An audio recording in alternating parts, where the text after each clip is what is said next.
It's very weird yung mga nasaksihan ko po ngayong Kapaskuhan.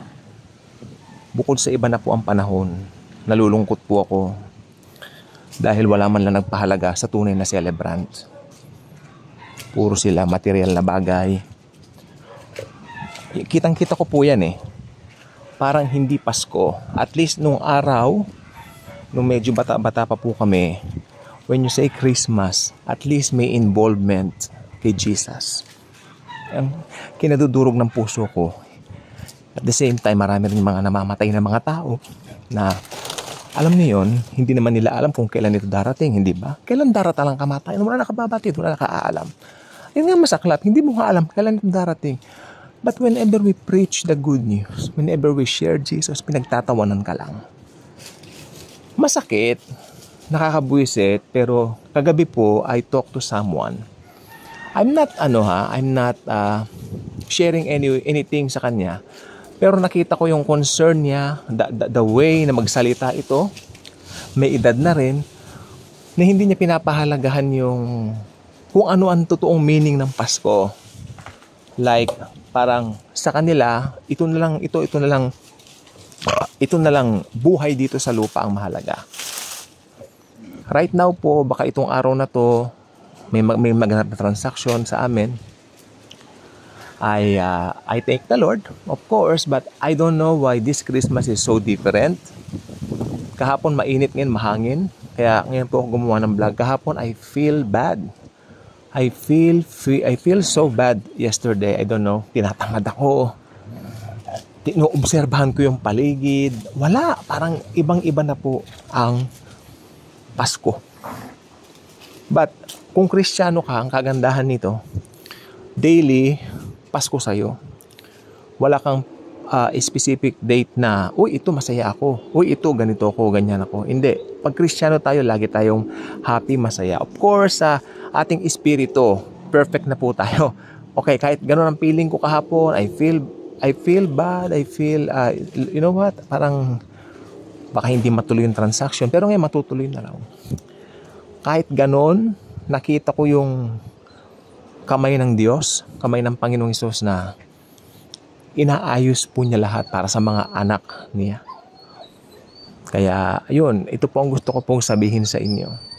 Sabi ng Bible, if you hear His voice, don't harden your hearts. Ano yung today dito sa Bible na ito? Yung today po dito, ito yung sinasabi na, ngayon, pag may nangaral sa inyo ng Ebanghelyo, kapag ka narinig ninyo, pasensya na po sa mga aso, kapag ka narinig ninyo, huwag nang patigasin ang mga puso ninyo. Magdesisyon na kayo. Sapagkat ang sineshare po natin dito ay walang iba kundi si Jesus. Wala na pong iba. Yung finished work niya sa cross. Now, kung magmamatigas kayo, dahil may rehilyon kayo, meron kayong mga tinatangkilik sa buhay, busy ako, mamaya na. Karaniwan, ganyan ang tugon ng mga tao. They don't give too much attention sa mga bagay na spiritual. Dahil dito lang po sa mundo ang kanilang focus. But pag dumating po yung araw ng death, ng kamatayan, which is uncertain sa lahat ng mga tao, doon po nila sasabihin na sana nakinig pala ako nung nasa lupa pa ako. Pero pag namatay na po, wala na pong pag-asa. Pag nasa impyerno na po, nasa impyerno na.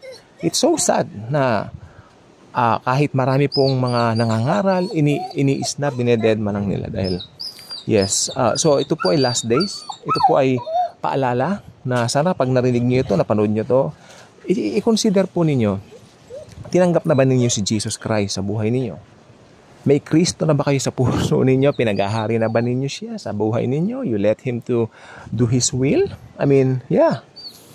Or ginagawa pa rin ninyo yung maiibigan ninyo na ayaw niyong tumanggap sa Kanya. Dahil alam ninyo, pag tumanggap kayo sa Kanya, maaalis kayo sa comfort zone nyo. At syempre, susunod kayo doon sa kalooban ng Panginoon. Which is maganda pong sumunod sa kalooban ng Panginoon. Sapagkat the best ang will ni Jesus Christ sa bawat tao. Lamang siya po ay ini-snub, dineded. Gusto ko pong sabihin sa inyo, pag namatay ang tao, na napabayaan niya yung pinakamahalag, pagtanggap sa Panginoong Hesus, siya ay pupunta tutungo sa impyerno ng diretsyo. wala ng pag-asa dahil napabayaan niya ang kaisa-isang pag-asa na tanging ang Panginoong Jesucristo makapagbibigay sa kanya. Yun ay walang iba kundi tanggapin siya bilang Lord and Savior, personal Lord and Savior ng kanilang mga buhay. So ito pong gusto ko pong sabihin sa inyo.